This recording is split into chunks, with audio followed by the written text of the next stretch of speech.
where it's already written on the wall. Cowboys eliminated from playoff contention with the Eagles win on Saturday. Chargers can clinch a playoff spot as early as Sunday with a win. And some other results. Chargers' first drive of the game, Herbert connects with Quentin Johnston. Oh, my goodness. I thought he couldn't catch. Well, this year he can. The one-hand thing. He's figuring it out. Might be that other hand getting in the way sometimes. Yeah. Johnston's is the first Charger with back-to-back seasons of 8 or more touchdowns since Antonio Gates. But, man, it's about this man. Justin Herbert airs one out this time to Ladd McConkey for the touchdown. Chargers up 14-10. It's a nice throw, too. Cowboys ensuing drive. I mean, they were just airing it out back and forth. Exciting stuff as George Pickens plays to the crowd. A 38-yard touchdown. Pickens' 9th receiving touchdown of the season. Had 8 receiving touchdowns combined in his previous 2 seasons. Improvising. 30 seconds left in the first half. Herbert scrambling, and he's got a little of that just flip forward, old school, draw it up in the sand in him as well. Great rotation on the ball. Flicks it to Keenan Allen. Next play would sneak it in for his 2nd rushing touchdown of the season. Chargers up 21-17 at the half. Game. He's not afraid, man. Broken hand at all. Slide, maybe slide. Probably could have slid right there was like 15 good yards to pack that one in after the first down, but still gets the sticks. Icing on the cake. It's good to have Amari Hampton back, healthy, feeling good, always good. A value add. Yes, sir. Even behind that banged-up offensive line, Hampton finding the lanes, Herbert finding a way. Chargers win it 34-17. That's 11-plus win season in back-to-back seasons for the first time since 06-07. So the tide has turned under the tutelage of Coach Harbaugh. Back in studio with the guys to explore some of what we saw. And again, Dallas offensively, there are flickers of brilliance that's going to be there. Defensively, they got to get something shored up. We move to Los Angeles. Yeah. What's going to be likely a playoff player in everybody's eyes, Mac, and the math is pointing that direction always. It's simple to ask how do they continue to do this? Because they're so decimated in front. They find answers. It's a next man up mentality. Where do you see them most effective? They're well coached. Their coaching staff on both sides, starting with the head coach and Coach Harbaugh. You look at the offensive staff, the defensive staff. Their ability, coach-wise, to do more with less has been very, very impressive. And when you talk about this team being an 11-win team, right, with their 2 first-round tackles pretty much missing the entire season, to say the least, because when Joe Alt was in the lineup, he never was healthy. Right. So Rashawn Slater didn't play at all. And you don't miss a beat. No. We saw how the injuries hampered everything in Kansas City when Pat Mahomes was healthy on the offensive line. Well, the Chargers, those injuries happen, next man up, but that next man up has been prepared. And you're forgetting their first-round selection from a year ago missed the majority of the season in Amari Hampton. And guess what? You didn't miss a beat. And we talked about this off camera. JJ, you mentioned something in terms of the MVP conversation. At first I heard, I'm like, nah. But then when you watch ball and you watch Justin Herbert is an elite quarterback. And you're right, he should be in that MVP conversation because of what he's had to do this season with all their injuries. And today was just a telling sign of how good this team is. Because this was kind of like a trap game. Yeah, we know Dallas didn't have anything to play for. They can go, though. Offensively, they can go. Yeah. You only allow 17 points to Dak Prescott, George Pickens, and CeeDee Lamb, and Javonte Williams. Yep. Jesse Minter has done a phenomenal job. This is a team, when you look at the cream of the crop in the AFC, of course, we've talked ad nauseum about Denver and New England. But you can't overlook the Chargers, guys. When we do look at this quarterback, the way he's played in the context of his quarterback class, it feels like they will be forever attached to one another. You have Justin Herbert playing at this level, Joe Burrow a little bit unhappy, a season cut short again. Tua Tagovailoa, who knows what it looks like in Miami. Jordan Love suffers the loss in Chicago, trying to scrape a playoff position. Jalen Hurts, who wins a Super Bowl a year ago. It feels like it's Herbert's moment. It very well could be. And I want to expand on what B-Mac talked about with Herbert being an MVP candidate. I'm not necessarily saying that he is the number 1 or the number 2, right? I think we're all probably still going to have Matthew Stafford above him. But we had it as a Stafford or a Drake May. Why isn't Justin Herbert involved in that conversation for 2 or 3 or 4? This is a guy who I think 5 times this season has thrown for at least 300 passing yards. You mentioned him being down the 2 tackles, obviously missing his running back. You're going to struggle to name a lot of guys on the defensive side of the ball outside of Khalil Mack and a Derwin James, for example. And so what he has been able to do, you talk about value, playing through a broken, non-throwing hand, and not just playing through it. It wasn't like he was playing with his hand behind his back. Hand was out there.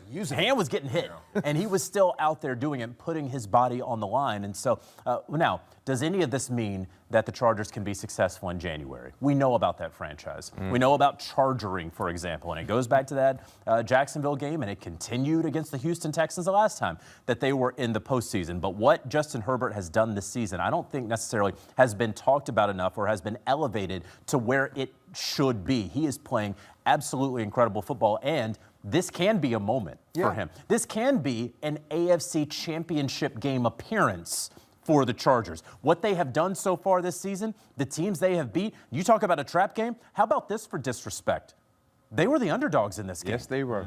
And they were the underdogs against the Dallas Cowboys. And I'm telling you this right now, people in that building knew that.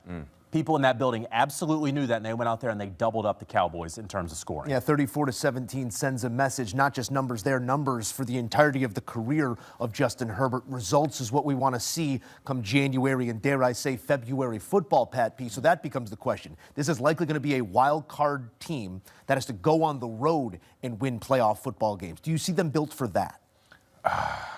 No, not really. Not really, just because what I've seen them do on the road in Miami, almost laid an egg there. Who they just played last week. I can't even think who they played last week. But at the end of the day, I feel like when the Chargers have to play on the road, they have too many ups and downs. Justin Herbert, I believe he has to do an awful lot. Getting Hampton back today, I believe, takes a lot off his plate. Yeah. But for them to go on the road, they just have not shown me that yet in the playoff. In 2 consecutive years, losing to Jacksonville and going back to last year, losing to Houston in that fashion, I can't give them the nod just yet. It's a chip on the shoulder performance here on the road against Dallas. They're going to get one at home against a much more formidable defense in the Houston Texans in Week 17. Then one last chance to prove it on the road as they will go to Denver in Week 18. A look here at the most points allowed in a season. Again, this is a bad defense. Yes, yeah, you add some pieces to the interior. It serves as a little jolt for a moment, but so much needs to be sorted on that side of the ball for Dallas this offseason. On pace to give up the most points in a single season in franchise history. And yeah, you say extra game. Well, give up 20 next week, and they'll do it in that square 16. Probably is going to happen. Plenty more on the way here on CBS Sports HQ as we will round out your highlights with a trip to the Meadowlands. A pair of young QBs trying to put their best foot forward. What a walk-off win for Caleb Williams and company. Chicago's win, putting it in the driver's seat in the NFC North. Also controlling the 2 seed in the NFC playoff picture. Meanwhile, the Packers sit as the 7th seed, currently have a 76% chance to make the playoffs. That, according to ESPN analytics. Dan Graziano joining us from the DFW Metroplex this morning. The Chargers can still mathematically catch the Broncos for the AFC West title, as we say good morning to the gravitas that is Graziano. Listen, how are the Chargers here approaching these last few weeks of the season, knowing it's unlikely to catch Denver, but still possible?